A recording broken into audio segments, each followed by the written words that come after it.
What's up, guys? Welcome back to my channel.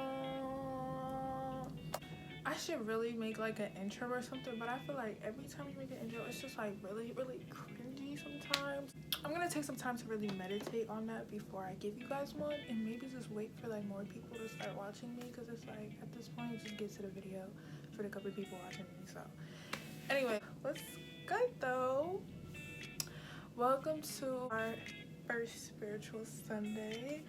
Right now I'm on a YouTube high because it is February 25th and I dropped my first video February 24th. So even though you're gonna see like 2 more videos before this one, this is the next one that I'm filming after I drop this. We're at 38 subscribers right now and we're almost at 100 views for the first video, so that's super amazing for me because I didn't expect that at all, thanks to God. But let's hope this video doesn't cut out. Let's get right into what this video is. So spiritual Sundays are gonna be all about God, and he's gonna be the center of this channel. So every Sunday is just gonna be his day. So I'm just telling you guys how last year was for me and the years before that, how things changed, you know, for the better.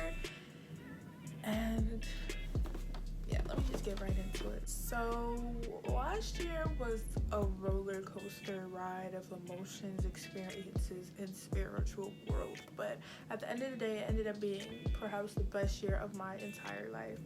And the beginning was so rough, but throughout the whole quarantine corona thing, I felt like God was really just shutting out the world for me to be able to listen to him and, you know, listen to myself and figure out who I am in Christ. And it really helped me, and I feel like this year, like, the possibilities are endless. The sky is the limit. Like, I love God, I love myself, and now I can do whatever I want, which is why I, you know, grew confidence to put this channel out. 2018 was like when I was really in the heat of high school, like in terms of just like social anxiety, work, and self-image. You know, I used to be, you know, a tad bit obese, and that's not to say that everybody who's overweight needs to lose weight. I feel like as long as you're healthy, you can look like whatever you want to look like, as long as you're confident in yourself. But I was not confident in me, and I was a really petite child. So as I was gaining weight subconsciously, I was like, dang, like, even though I was little as heck, and like little kids are energetic and you're barely like on top of your health, I was like, dang, like I was literally fine. Now here I am, big as heck, like seriously. So I decided to lose weight as part of my self-love journey. I was just sick of hating the way that I look, sick of feeling unhealthy, sick of feeling disgusting in my own skin, and I lost that weight. The beginning of 2020 was pretty much when I freshly lost weight, because I lost weight in the summer of 2019, but I still felt like such a void, you know what I'm saying? And it's like my life was good. Like I had an education, you know, my parents are loving, caring, they're married, we live in a good household, our family is good, like everything is good. But you know, when you're in a state of depression or you're just not right mentally, that takes over everything. Like your life could be fine conventionally, which is one thing that like a lot of people don't know about mental health, especially the generation above mine. They don't understand depression because it's like it's a state of mind where everything else that goes on in the world could be bleak, dark, terrible, because that's how you feel on the inside. You know what I'm saying? That's how it was for me. So I had lost weight, but I was still super insecure. Life still sucked. I had a bad relationship with my parents, specifically my mother. I had no relationship with God.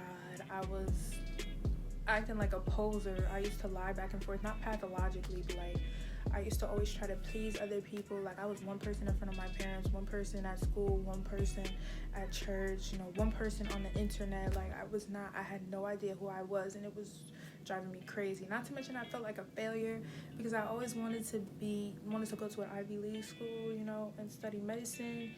But I let myself go when I was in private school as a part of, you know, that state of depression and that social anxiety and just being all over the place mentally.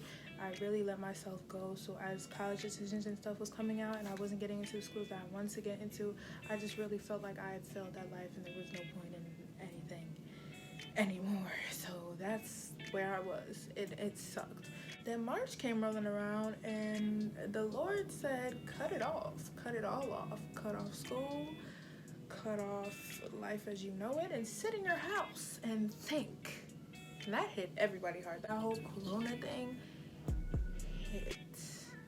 And I was sitting at home, you know, there was no Zoom, there was no classes at first. All the schools were doing a spring break. And it took my sister a second to come home because she was in Puerto Rico when everything happened. So I was sitting here, and I don't know, God just put this idea in my head to ask my friends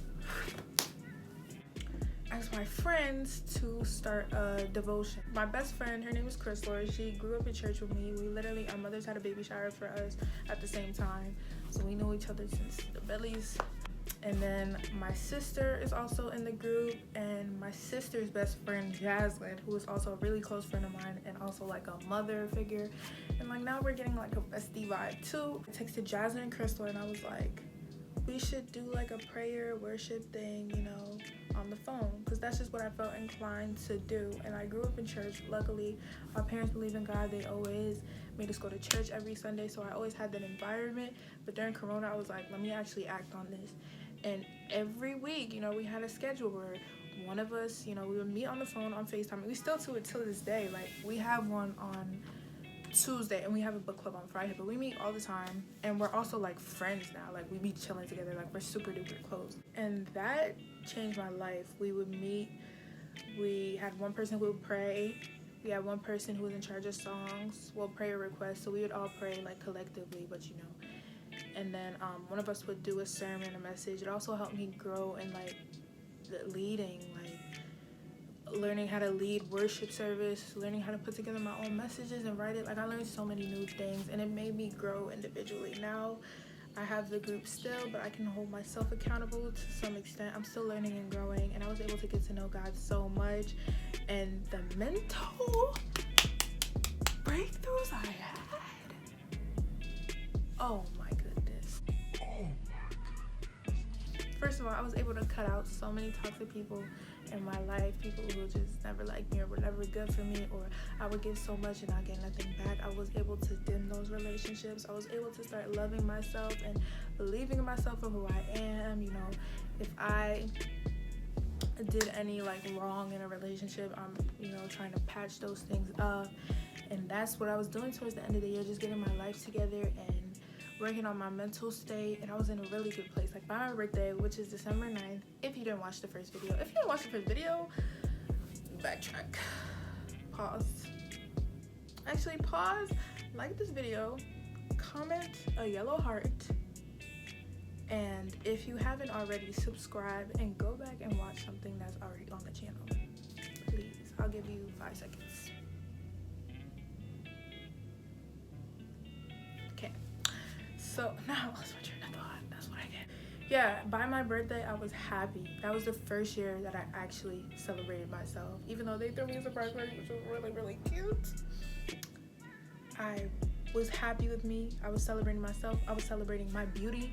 I actually think I'm a beautiful, wonderful, gorgeous, stylish, drippy, swaggy, you know, kind girl now. And that's how my year ended. And the way that my year is beginning is gonna be for another video. This is about 10 minutes. I don't want my videos to be more than 10 minutes, even the spiritual ones, for at least the first month that I'm posting, just so you guys can keep your attention spans on 10. Let me know if you have any other questions, because I felt like I left stuff out too. I really tried to give you guys a spiel of what's going on. Maybe I'll do a part 2 of what my past was like, because I need to get used to these talking videos and getting everything in. Maybe I should write should have wrote like key points down. Yeah, I'm definitely gonna hit you guys with part 2. So like, comment, subscribe, and you know, follow all my socials at Tashana_Noel on Snapchat. No, at Tashana_Noel on Instagram, Facebook, TikTok, and Twitter. And then thornlist.roses on Snapchat. But the links will be in the description down below. I love you guys so much. Please make sure that you come back. Tell a friend to tell a friend to tell a friend to watch these videos too.